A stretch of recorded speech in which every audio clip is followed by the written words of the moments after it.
Então, pessoal, vamos lá, né? Retornando aqui, nós temos aí acerca do volume tolerado pela musculatura. Nós falamos ligeiramente que o deltoide tolera 3 ml, mas recomenda-se 1 ml para administração de volumes no referido músculo, né, em caso de urgência e emergência, caso seleto, a não ser que eu use ele para vacinas. Então, historicamente, o volume de fluidos a ser injetado em cada um desses músculos tem variado.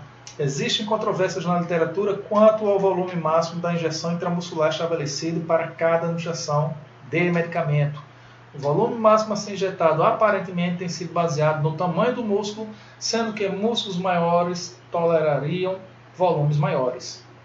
No entanto, este volume máximo suportado por cada músculo, na maioria das vezes, advém de opiniões pessoais e estudos descritivos.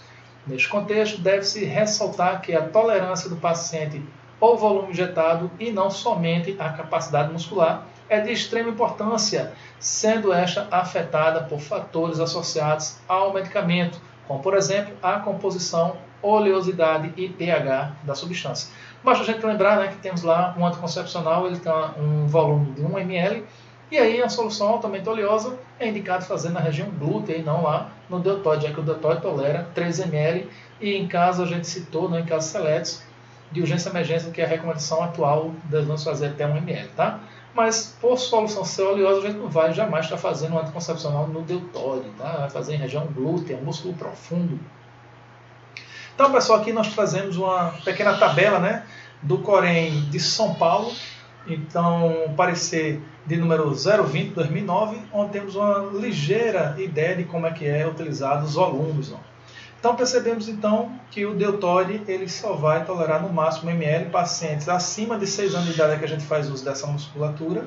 Nós temos lá os demais músculos tolerando 4 ml, né, a região do vasto lateral da coxa e a região glútea, tá? Como já disse anteriormente, é uma divergência muito grande, pois a gente vai falar aqui de região glútea tolerando 5 ml, tá?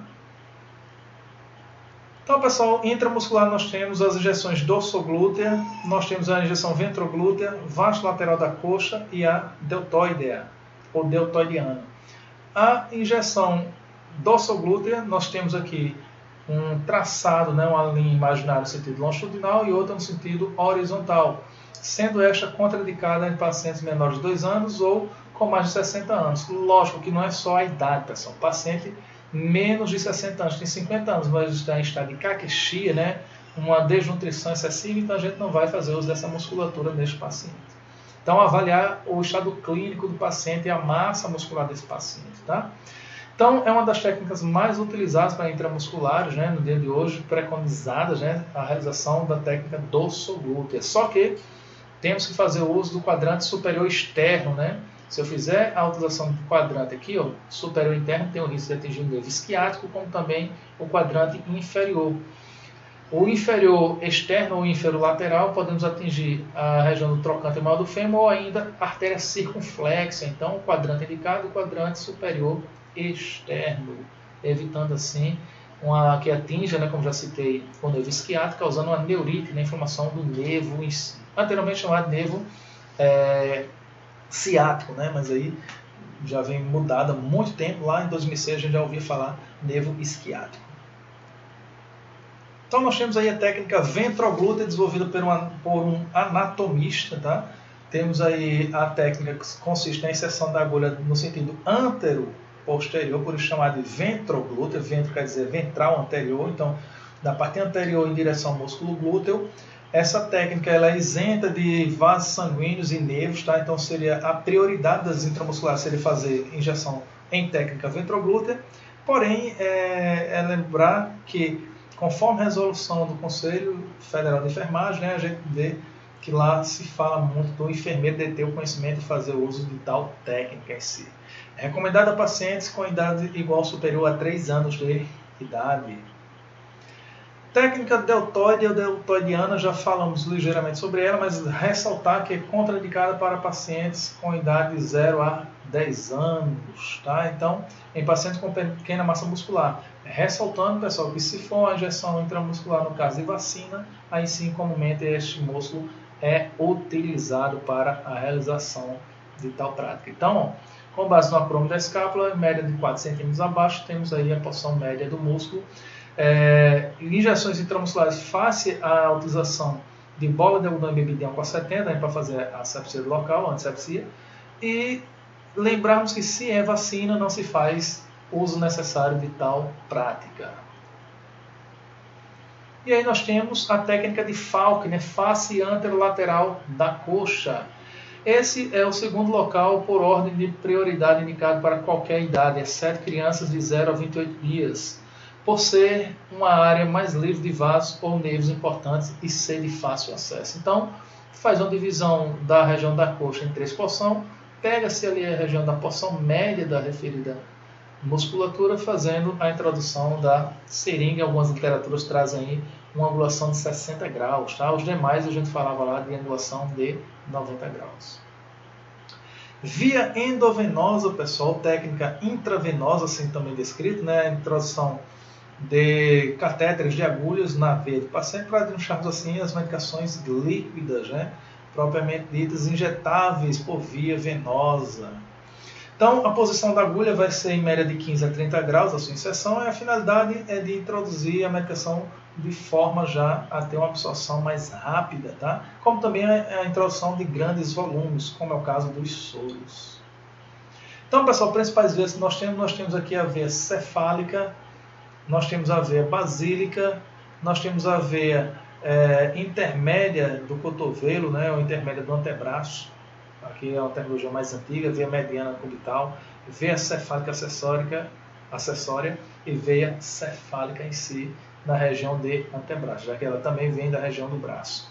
Temos também a rede venosa, né, do dorso da mão. Todas essas veias são utilizadas comumente em pacientes adultos. Em pacientes RN, nós temos as veias na região do crânio em si, né, na região temporal, e como também as regiões de membros inferiores. Lembrando que a administração de medicações ou punções de membros inferiores de pacientes adultos poderão gerar trombo e tromboflebite, tá? Então, daí essas contraindicações, principalmente para injeções, administrações de longo prazo, né? Ou o caso de infusão de soro, que vai demorar muito tempo lá com aquele acesso. Podemos até fazer, mas de último caso é que a gente utiliza essa via, né, em membros inferiores, podendo assim ser trocado o mais rápido possível pelo um acesso na parte superior ou até mesmo um acesso central. Cuidados de enfermagem, então devo garrotear o membro 4 centímetros acima do local desejado para a punção, fazer uma ampla asepsia obedecendo ao retorno venoso. O Guia da Anvisa 2017 ele fala de fazer movimentos circulatórios de dentro para fora, ou seja, fazer isso aqui, né, em forma de caracol. Posicionar o bisel voltado para cima, angulação como já fora citado, né, de 15 a 30 graus. Posicione a veia refletindo o sangue, ou seja, quando eu introduzir a agulha que eu ver o refluxo do sangue, aí sim eu deverei soltar o garrote, realizar uma aspiração negativa, né, puxar o êmbolo da seringa e aplicar lentamente o medicamento, se assim for apenas aplicar o medicamento, ou no caso eu poderia apenas aspirar se fosse uma coleta de sangue. E se for para a introdução de soro, eu vou retirar a agulha, né, que comumente a gente usa mais os dispositivos do tipo gel, né, tipo abocate, e ali a gente conecta o equipe do soro para poder fazer a fixação e a introdução do soro na veia do paciente. Então, retirando a agulha, né, fazendo compressão local sem friccionar a pele. Observação: para facilitar o aparecimento da veia, pode-se utilizar os seguintes recursos. Pedir ao paciente que faça movimentos com a mão, né, movimento de abre e fecha, com o braço voltado para baixo, aumentando assim o fluxo sanguíneo. Jamais, né, nunca bater na veia, né, jamais eu devo fazer isso. Cuidado de enfermagem, então a punção venosa deve ser feita em local de fácil acesso e longe de articulação para a manutenção da veia e conforto do paciente. O dispositivo de punção deve estar sempre limpo, prevenindo infecção. Então, às vezes o paciente pega o soro, tira lá do suporte, vai para o banheiro. Isso é muito comum para paciente de setores de clínica médica. E quando retorna, está lá o sangue retornando para o acesso dele, para o equipo. Então, segundo recomendações da Anvisa, falando lá de prevenção de infecção primária da corrente sanguínea, é interessante trocar esse acesso juntamente com o equipo. Apesar da pessoa com o equipo também, dependendo do seu material, temos um tempo de permanência dos equipos, assim como também dos próprios catéteres, tá? Na presença de sinais de flebite, né, inflamação da veia, retira o dispositivo da punção e providencia outra via de acesso. Né? Do local, a área está avermelhada, nós já devemos atentar que está tendo início da flebite. A observação do local deve ser constante a fim de detectar precocemente infiltração de soro nos tecidos adjacentes. Era um ato bem comum quando utilizávamos né, como punção o scalp, né? O scalp transfixava a veia e acabava tendo aí o seroma, né? A coleção de soro nos tecidos adjacentes da punção em si. Na administração de soluções não deve haver presença de ar no sistema, prevenindo a embolia gasosa, então desprezar o ar do equipo. O gotejamento não deve ser alterado em caso de atraso, evitando efeitos como sobrecarga cardíaca. Orientar isso, pessoal, principalmente ao acompanhante, né? A gente vê muito acompanhante, principalmente do setor de clínica médica e da obstetrícia, ele vai lá e abre o soro do paciente. Na obstetrícia nem se fala, abrindo lá o gotejamento, achando que a pessoa que ela está acompanhando ali vai ter o filho mais rápido, vai parir mais rápido, né? Então, poderá trazer danos, sim, ao invés de trazer benefícios, né, ao paciente em si. Está lá na obstetrícia tomando ocitocina, onde o controle rigoroso de 8 a 10 gotas por minuto. E aí o camarada foi lá e abriu, né? Está tendo um aceleramento em si do gotejamento e possivelmente consequências ao paciente. A troca do frasco da solução deve ser feita imediatamente após seu término, evitando a interrupção e perda de permeabilidade da via de acesso. Via endovenosa e seus riscos, né? Nós temos aí a infiltração, né? Como já citamos aqui, o seroma, quando a gente tem grandes volumes em si. Lembrando aí que essa infiltração é muito comum quando a gente transfixa a veia do paciente, né? Furei, peguei a veia, passei direto, a medicação está indo para as malhas do tecido. O hematoma, né? A coleção lá de líquido, de sangue, né? No local em si. A equimose, que seria aquelas manchas roxas mais superficiais em si, isso é muito comum. Quando se funciona, retira a agulha, o paciente coloca o algodão e muitas vezes ele fica esfregando o local, ou então, se é uma coleta na região do antebraço, ele dobrou e ficou lá o tempo todo com o membro dobrado. Esclerose da veia, né? A veia ficar endurecida por susceptíveis perfurações, traumas, isso aí são traumas que a gente está causando na veia em si. Flebite e tromboflebite, né? Inflamação da veia, essa inflamação também somada com trombos em si. Então, o uso prolongado, não só de soro, como também de medicações vesicantes, né, que são irritantes, já que a gente fala que flebite, pessoal, elas são divididas em 3 fases. A flebite mecânica, que seria justamente pelas punções. Quanto mais calibroso o dispositivo, maior o risco desse tipo de flebite, tá? Por isso que a própria Anvisa diz que a gente deveria usar os catéteres mais finos possível, lógico que de acordo com a vazão do que eu preciso infundir ao paciente. Temos aí a flebite infecciosa, que é pelo manuseio do profissional lá no cateter em si. E a flebite química, né, pelas medicações propriamente ditas em si. Tá? Choque e embolia. Então, tudo isso são complicações da via endovenosa. E a venóclise, pessoal, nada mais nada menos do que a infusão de grandes volumes dentro da veia em forma de quantidade relativamente grande. Nós temos aí o exemplo do soro. Tá?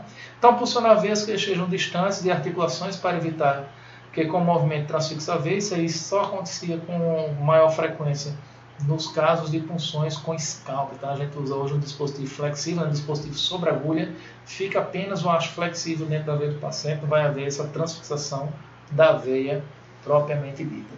Então, pessoal, assim nós temos as referências, tá? Que foram utilizadas, mas também a gente tem que fazer o fechamento lembrando que nesta via, principalmente a via endovenosa, é uma via a qual, depois que a gente vai injetar a medicação, não temos aí como estar retirando, né? Então temos que ter bastante cuidado com essa via, não só com as demais também, tá? Mas a via endovenosa tem suas peculiaridades. Na hora da punção, ficar atento também, pois, se dependendo da angulação que você for utilizar, um dos acidentes que poderão ocorrer também é justamente uma punção de forma errada, você puncionar uma artéria, né? Lembrando que a artéria, por ser um vaso sanguíneo que vai estar sendo pulsátil, então o sangue ele vai estar numa velocidade, numa pressão maior do que a veia propriamente dita, tá? Como já citei aqui a vocês, trocar os equipos conforme rotina, né, pré-estabelecida do fabricante.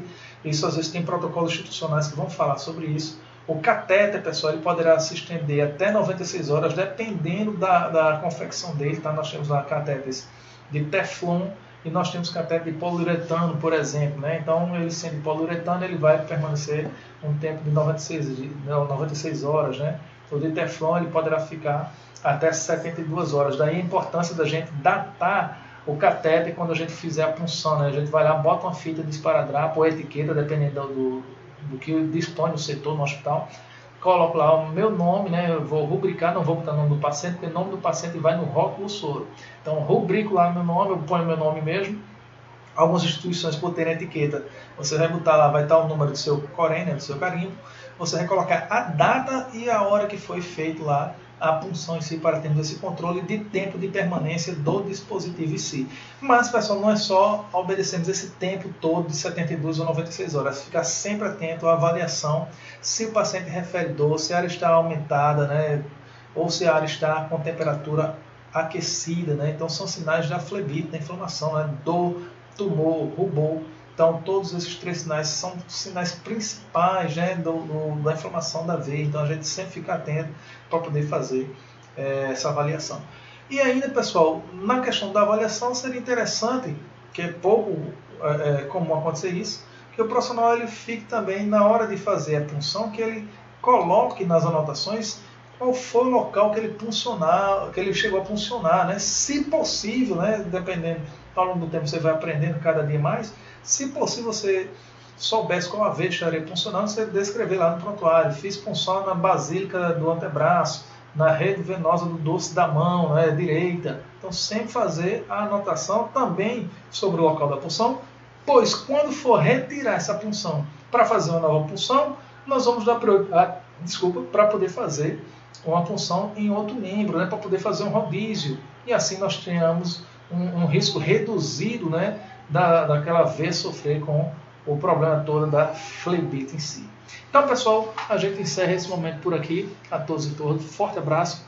Encerramos aí a sequência de vídeos, né, das aulas em si, das técnicas básicas de enfermagem. Forte abraço a todos e todas. Na dúvida, pessoal, pode mandar aí, né, entre em contato aí para poder mandar essas dúvidas. Né?